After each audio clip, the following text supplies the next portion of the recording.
Well, again, welcome. It's good to be here with you for class, and welcome online if you're joining us online. And we're going to go through chapter 3 this evening. I know I was mentioning chapter 3 and 4, and if you were able to cover that, you're welcome to, then you're ahead. We'll just say that. Once I got in really to the depth and figuring what we needed to learn through these, I realized pretty quickly, I'm like, oh boy, there's no way we can cover both chapters in we can't do 2 sessions in one night. Because they're both important and meaty sessions, and so we'll need to take it one at a time.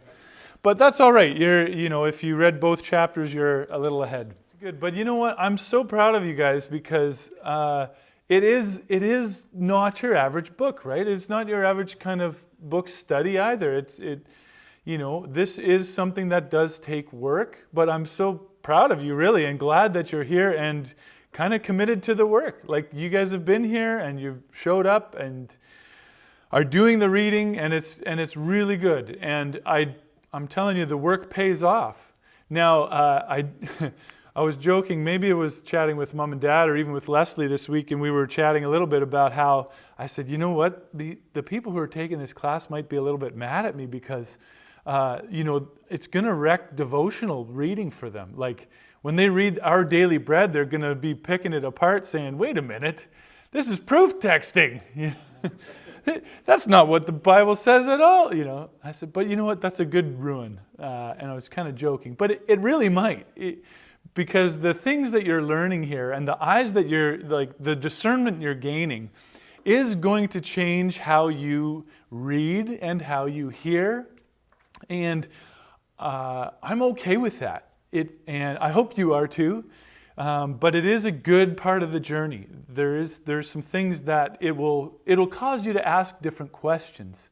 And the things that you've read or maybe even read for years are like Our Daily Bread, which there's nothing wrong with it. I'm not slamming it. We still give it out and have it for free, But sometimes you'll read it with a more discerning eye. And you'll be like, wait a minute. I want to go to the passage because that's just one verse. That's not even, and sometimes you'll notice they didn't even put in a whole verse. It's like, and the Lord God said, ... You are my favorite, or something like that, and it'll well, that's not even a whole verse. How can you really develop a thought when you don't even have a whole verse? But it often will point you to read deeper. And that's the other side too, that you may be more inclined to say well, I really do want to look that up and read a little deeper in whatever devotional. I'm not saying they're all bad or there's no good one. I'm just saying the skills you're learning are going to change how you read and how you hear things. So, with that, let's dive in. But the epistles, learning to think contextually, generally they appear easy to interpret. Most of us would have said, well, yeah, for sure, I know what it's saying. I've read the Bible a long time. But the author points out it's not as easy as you think, or as many people thought or think. So there's a number of things that we'll dig into as to why there are sometimes issues when we read the epistles. And he points out, first off, that there is a distinction between letters and epistles. And this is particularly in the New Testament. And so oftentimes the word epistles, it's just another term for letters. But what he's talking about here, and that's kind of why he has it in quotations, real letters. And so the distinction between the real letters he's talking about were non-literary. They were not written for the public and posterity. That they were intended only for the person or persons to whom they were addressed. So when Paul is writing to Timothy, he's really just writing to Timothy. And so some of the examples are Paul's epistles, or even 2 John or 3 John.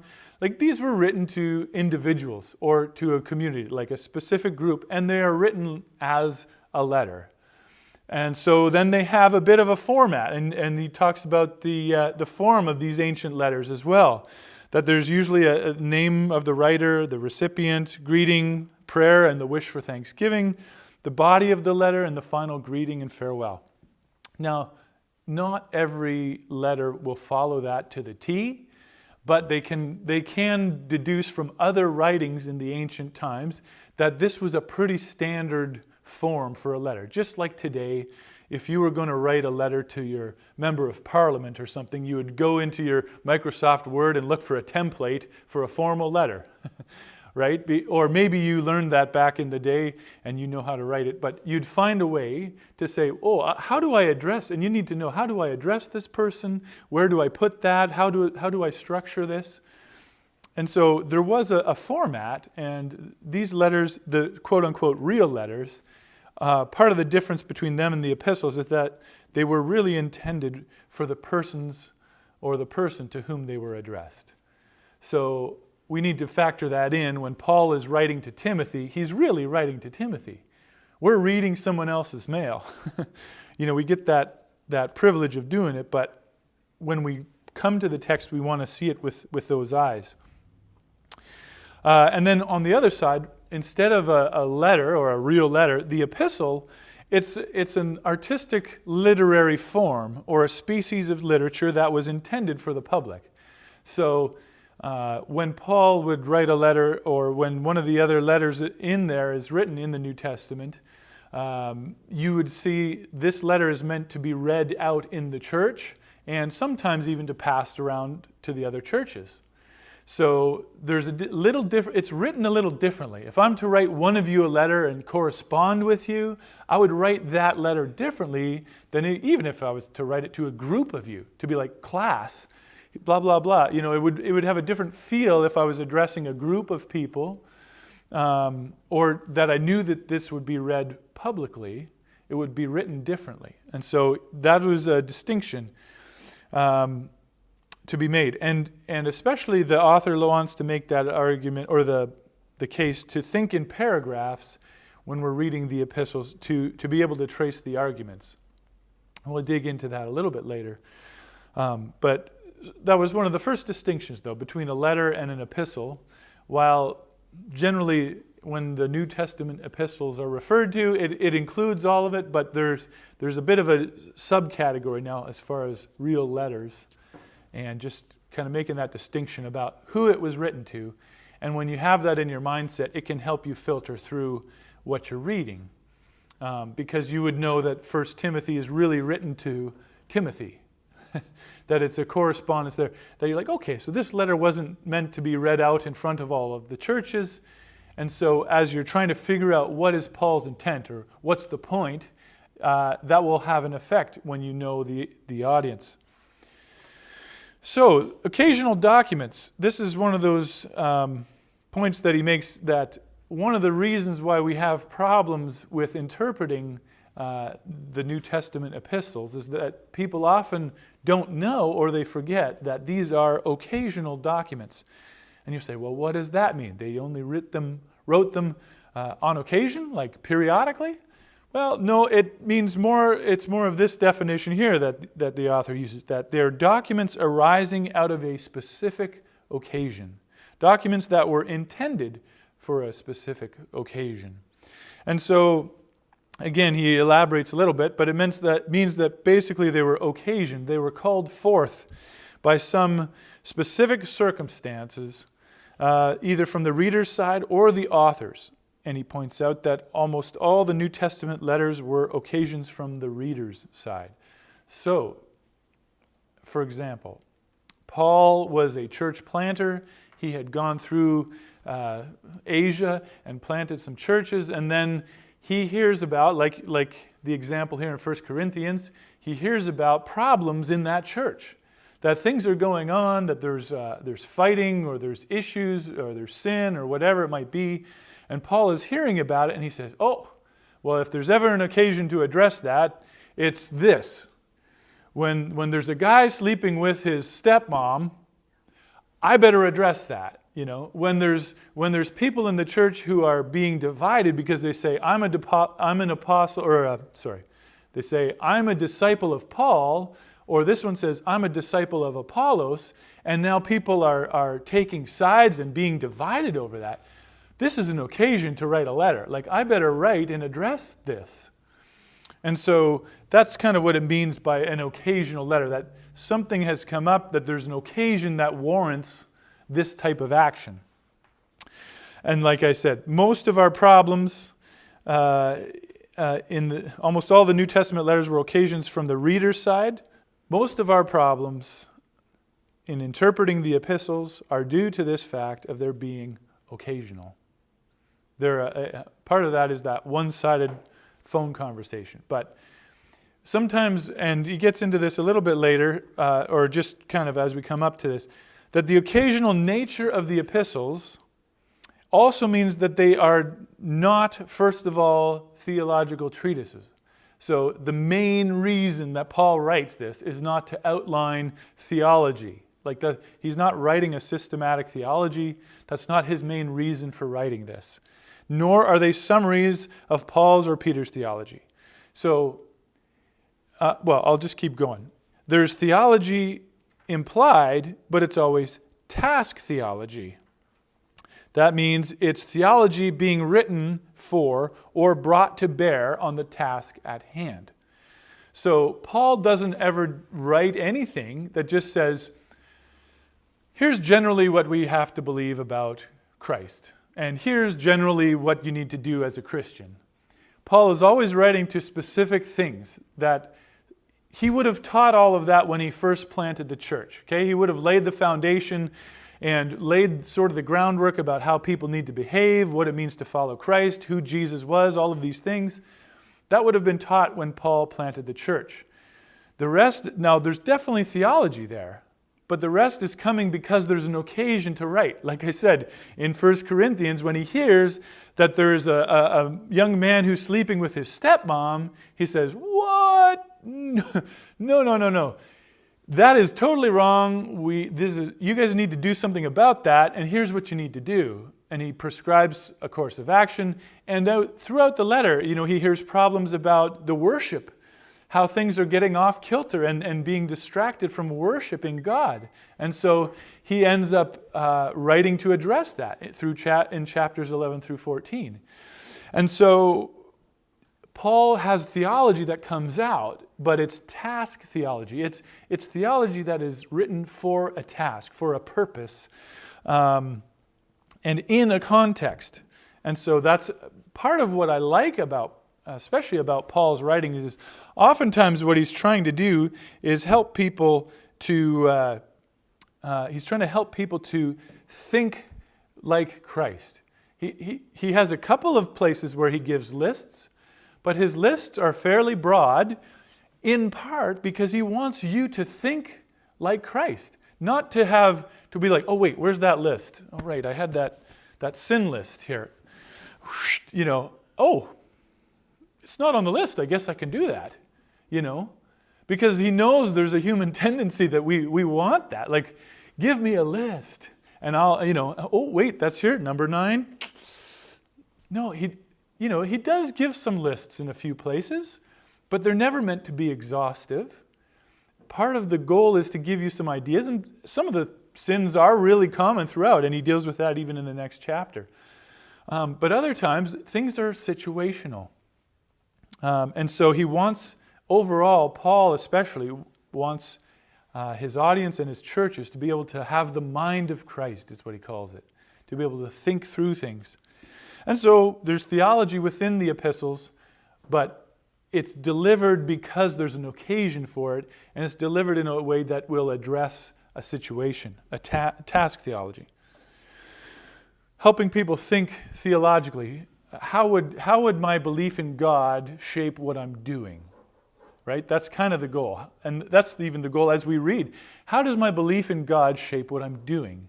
At work, at play, in the home, with my spouse, with my kids. The author says, look, when you're making notes and you're reading through, here's some of the things that you might want to take notes on. Recipient characteristics. So what are some of the traits, for the example here, what are some of the traits of the 1 Corinthian church? What was going on there in Corinth?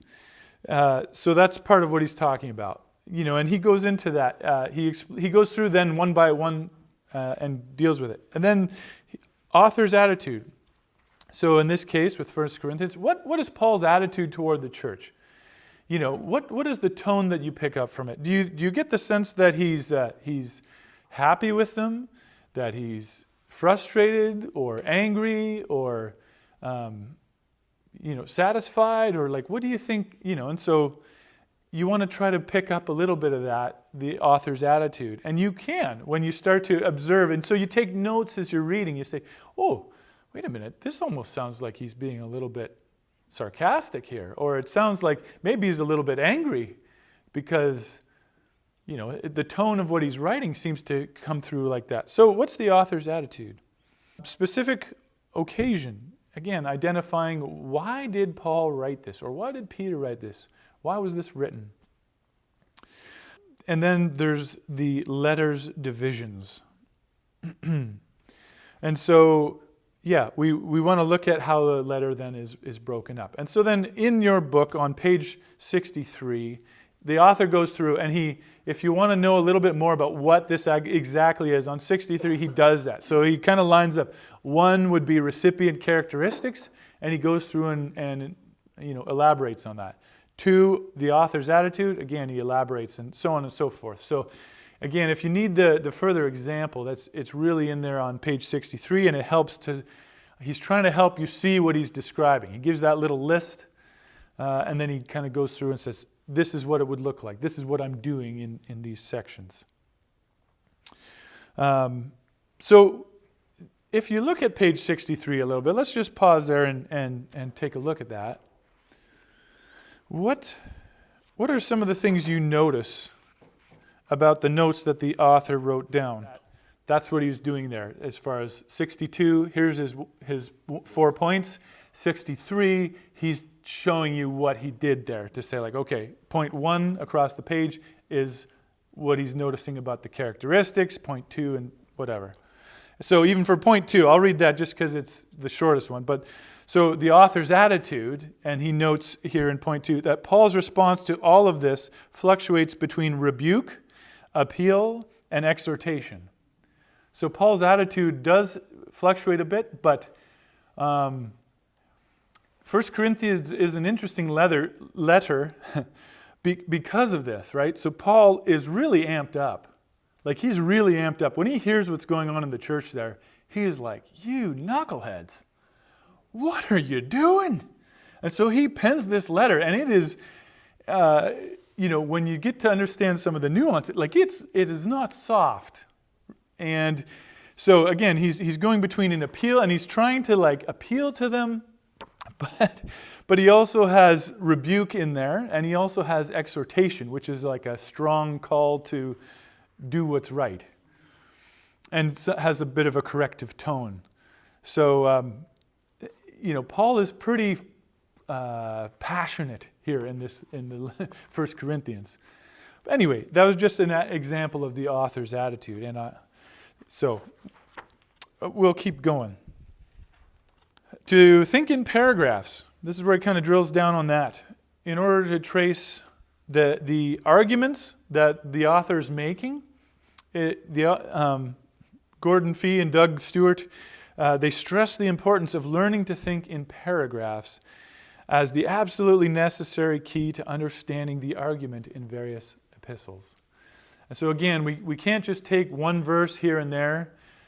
We need to put them in their sort of in their context in the paragraphs. And as we do that, the paragraphs begin to join together like building blocks, and we get to understand better sort of the logical flow. Now, sometimes it's challenging because the way that they wrote is just very different from the way that we would write. And so the flow that is there, sometimes we just maybe don't even see it until you can break it into paragraphs and kind of zoom out. And he talks about that a little later, about why he recommends that you read the whole book. Because sometimes, and I found this even in my reading in commentaries and whatnot, that sometimes they'll structure it like an ascending and a descending order. So it might start with point A, point B, point C, point B, point A. So there's like a mirroring in the arguments, or even in the statements, or even in the imagery that the author's using. So point A might refer to the sky or the clouds or something, and then down at the bottom of that, it would have the sky or the clouds again. And point B would have something, and that would match. So then there's actually this like mirroring that comes in. And if we're only reading sentences and small tidbits, then we're not going to get that. But if you read it in a bigger context and you're able to sort of identify even themes in paragraphs, sometimes you'll say like, oh wait, he comes back to that here. And you might even just see thematically that it progresses in an order. So there are patterns and things that can be observed by that too. Yeah, and that's why even when he encourages to say like, try to read without seeing the chapters, but read the whole letter at once, because paragraphs, and that's why he emphasizes paragraphs, because then you're following ideas better rather than, because the chapter numbering system it's different between versions. So where they cause or even and sometimes the subheadings that your Bible will put in, sometimes they can confuse you too, because they'll put it in the middle of something and you're like, well, wait a minute, it seems like he's not quite done here yet, but they've put in a new subheading. So the way your mind works is you'll start thinking it's a new idea, but really it's not a new idea. He's building his argument. That's one of the things you learn as you study more and you learn more. I think you'll come to appreciate it more. Like, part of it is like, Paul is brilliant. Paul is brilliant. He's a brilliant author. And whenever I'm not understanding something, it's on my end. It's not because he didn't write it well. It was because I haven't been able to figure it out or understood it well. Because he really is brilliant. And when you begin, and sometimes this is where like those other resources can help. And even in a Bible dictionary, it'll like sometimes give you an outline of the book or the letter, and it will, sometimes that's really helpful. I'm not saying go there first, but after you've done that work of reading through and sort of trying to get the ideas of the paragraphs, when you go to that Bible dictionary or the commentary and it'll chart out a little bit the themes, then you begin to see some patterns and you're like, oh, that's where okay. And then he comes and he'll circle back around and you're like, wow, that was really just so brilliant. What an author. So anyway, let's keep going. After thinking in paragraphs, the epistle content question. Again, he's just reminding us, we got to ask, what's the point? Now, you guys ask this when you're coming here and you're like, man, Pastor Nathan's droning on. What's the point? Right? But you need to ask that not just when I'm preaching or teaching. You need to ask that when you're reading. What's the point? Sometimes, you know what? Sometimes even when I'm doing sermon prep and I've done the reading and I've done the research and I'm trying to put it all together and make it all, and I've got so much information. Like, I never have a problem finding enough information or what to say. The challenge is, how do you cut it down? How do you make it concise? How do you get it to a place that people can understand, that you're not just opening the fire hose and getting everybody drenched? Like, so sometimes I get to that last thing even, and I'm always like, I got to come back to again, what's the point? When I've got 17 points to make, what's the point? What's the real point? And that's what he's saying. As you're reading this, what's the point? And when you preach through, like when we preach through a book of the Bible, like we did with 1 Corinthians, part of it is there's lots of points. And so, you can preach through, what is the point of this paragraph? What is the next? And so on and so forth. So there's lots of points, but what is the author saying and why did the author say it? So that's just sort of helping us go deeper as we read and study. Again, you're probably perceiving by now that this is a slow process. So it is. It just is. So don't be discouraged by that. And don't feel like you have to jump in and bite off a huge chunk. You might want to start even in your own, maybe go with that Philippians passage or where it's a little bit smaller letter and you could read it a few times more quickly. Part of why I appreciate that he goes with 1 Corinthians is because it does have challenging pieces in it. And some of the texts in 1 Corinthians are controversial. So I like that he's willing to okay, well, let's deal with that then. Let's go head on and not try to, let's not try to play slow pitch here. These tools and these skills are good enough for you to play hardball. So let's go to those passages, right? Because if you can see it working there, then when you get to some of the easier ones, you're like, that's no problem. But we come towards the end of the chapter, and he gives us a summary of analysis and points out the exegesis that he's exhibited in here and presented is self-contained. That is, we have not once had to go outside the text to understand what Paul is getting at. Now, early in the chapter, he did encourage the use of a commentary or Bible dictionary in order to get historical context. Like, if you're going to learn about the city of Corinth and what it was like and the culture and the temples and all that, then you need to use an outside resource to learn what that's like. But what he's saying is, in order to understand what Paul is getting at, in order to get the point, he didn't do anything that went outside of only what the Bible was saying. He just went with what was there in front of him. Number 2, there's nothing in the paragraph that does not fit into the argument. So again, as he picked it apart a little bit and extrapolated, he said, look, the way that we were able to conclude things, everything lined up, everything meshed. There was nothing that was left out. Because sometimes what happens, and this we get to next week's chapter, but sometimes what happens, and even in problematic passages, is we say like, okay, I think I know where that fits, and I think I know where this fits, and that one fits too. I mean, that's all a good solid line of logic and theology, but then there's this piece over here, and I have no idea how that fits in.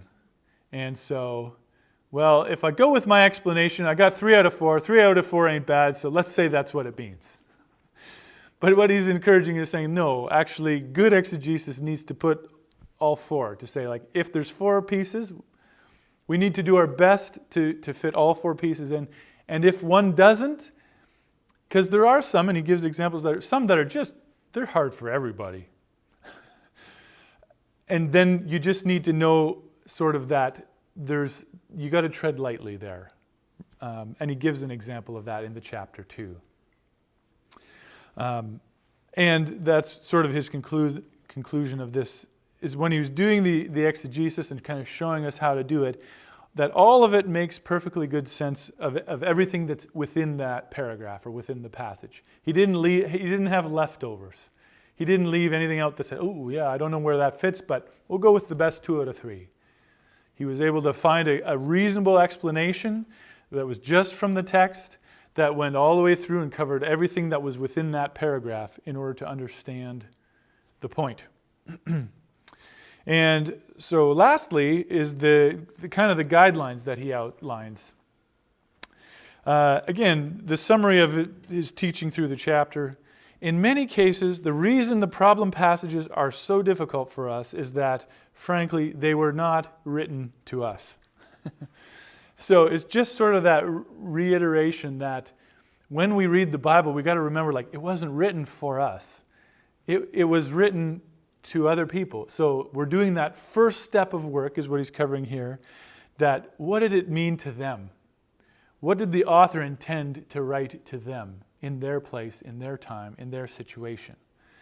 The next chapter, then we get into what does it mean for us. But for now, this is that reminder. Part of why it's hard is because the Bible was not written to your cultural context. It wasn't written to you in 2020.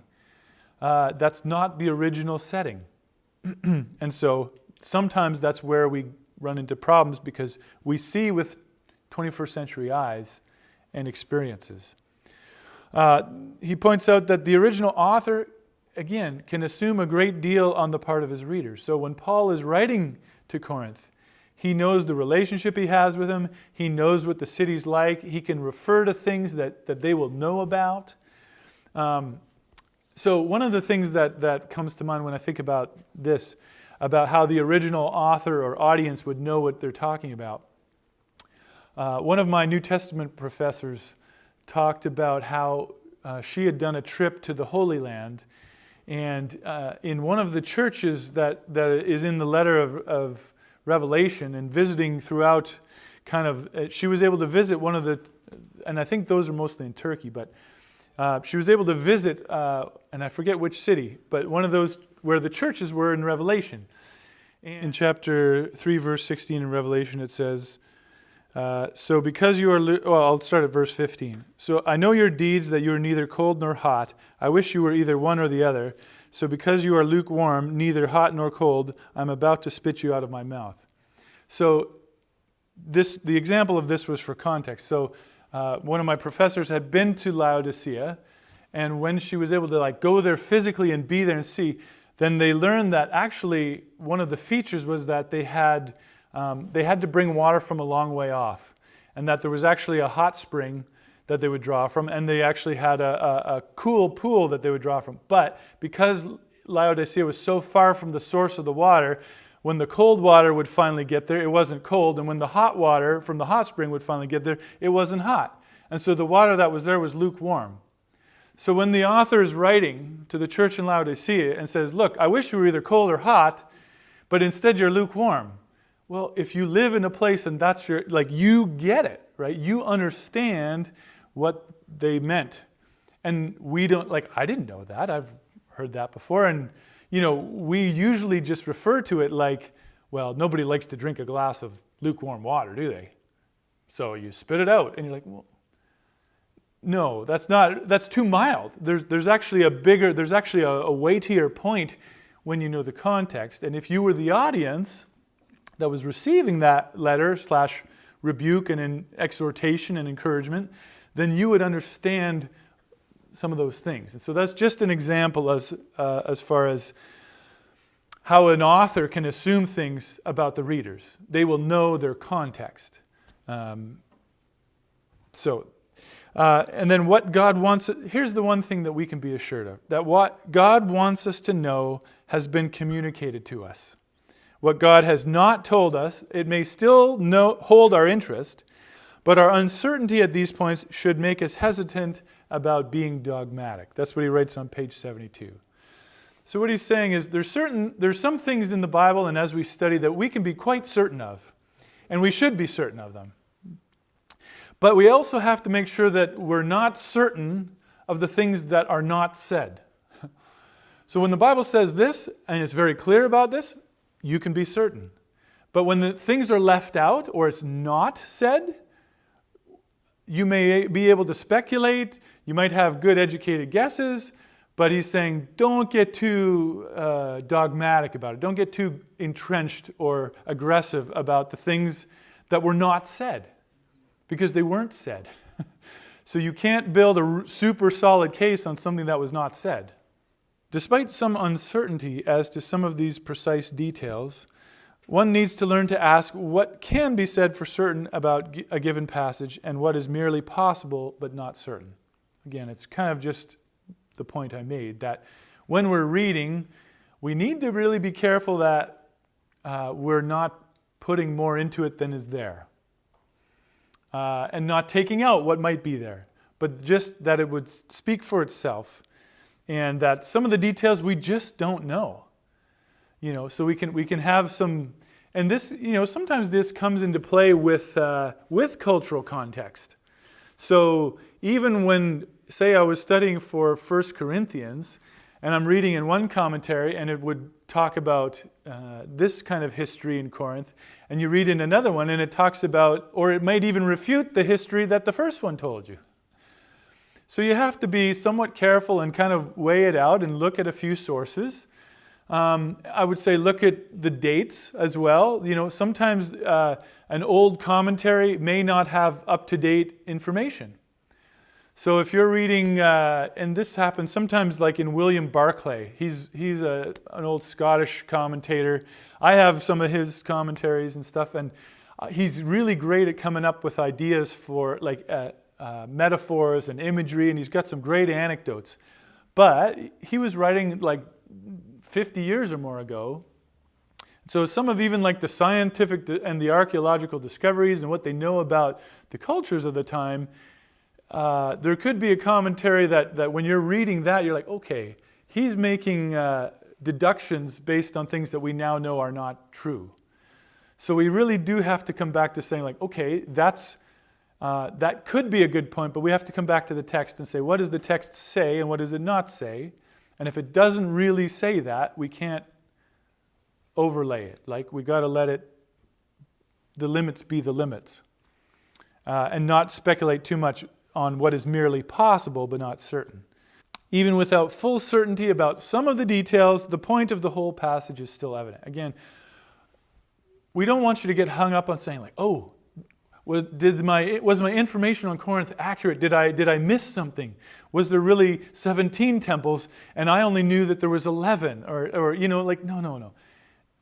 This is the point. Even without full certainty about some of these details, the point of the passage is evident.